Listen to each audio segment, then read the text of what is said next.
So the purpose of this video is to take a look at going over questions 1 through 13 on this practice test for Chapter 3 on statistics.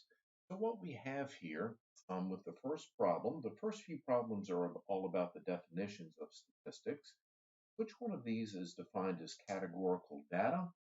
This would be the colors of shirts in your closet. And the reason that is because those shirts can be put in groups: red shirts, blue shirts, white shirts. All the rest of the choices are actual numbers and be defined as numerical data for that problem. For number 2, we want to find the population of this study that was conducted at Radford University spring semester 2009, where 250 students were used as a sample. 78% of those 250 had indicated they had some form of exercise at the gym.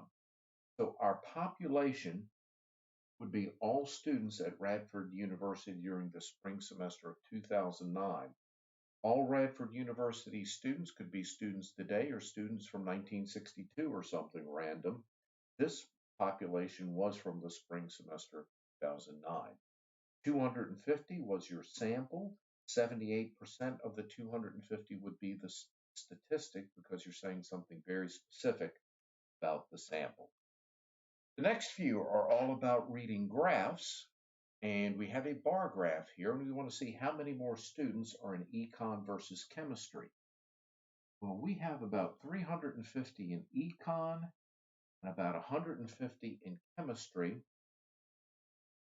There are 200 more in econ versus chemistry using the estimates bar graph.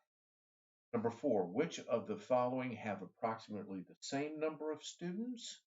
So what we're looking for here are 2 bars that are about of the same height. Chemistry and physics would work. Political science and psychology would work. That's what I'm going with because that is the choice where the 2 bars are about the same. Chemistry and physics were not a choice. The next graph we're going to look at is a line graph. And what we want to do here is find the value of the car along the y-axis when we have 20,000 miles on the car. What I'm going to do is I'm going to go up on my line graph, scoot over at 20,000 miles, and the corresponding value would be about $12,000. Here's how I did that along the line graph, drew that dotted line over to the y-axis, went. For number 6, an appropriate title for this graph. Well, we talked about it. I just did the car value versus the mileage. That would be choice B. Here's what you would have for a line graph. The last graph we're going to talk about is a circle graph or a pie graph. And what we have here is the local government's expenditures and how they spend $150,000 over a given time period. So there are $150,000 in total in this pie. What we're looking for in number 7 is how much was spent on public welfare.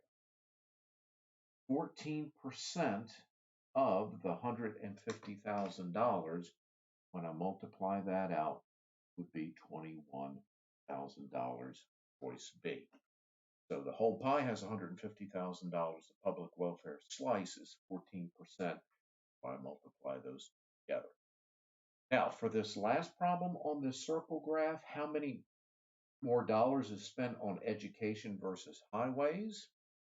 The highway pie slice is 7%. The education slice is 34%.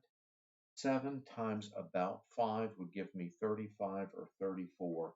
That's why I answer choice C, 5 times 7.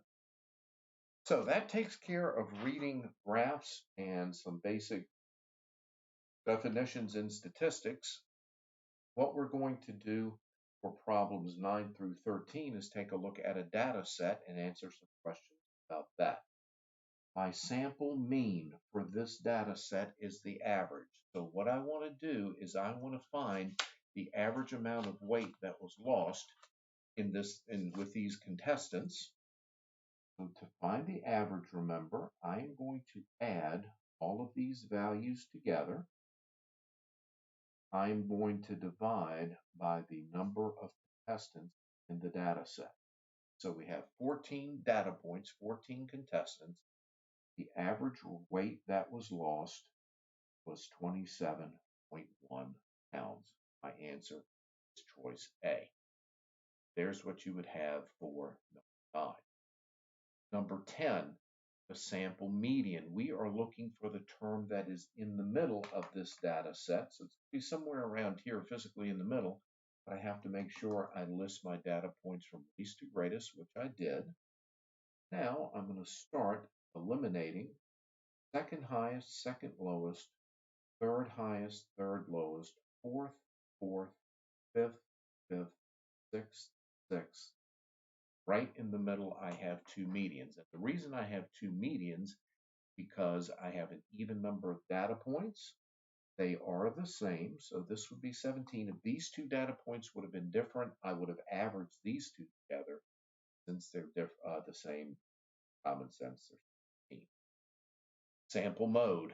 The data point that occurs most frequently is 17. It occurs 3 times. I only have one mode.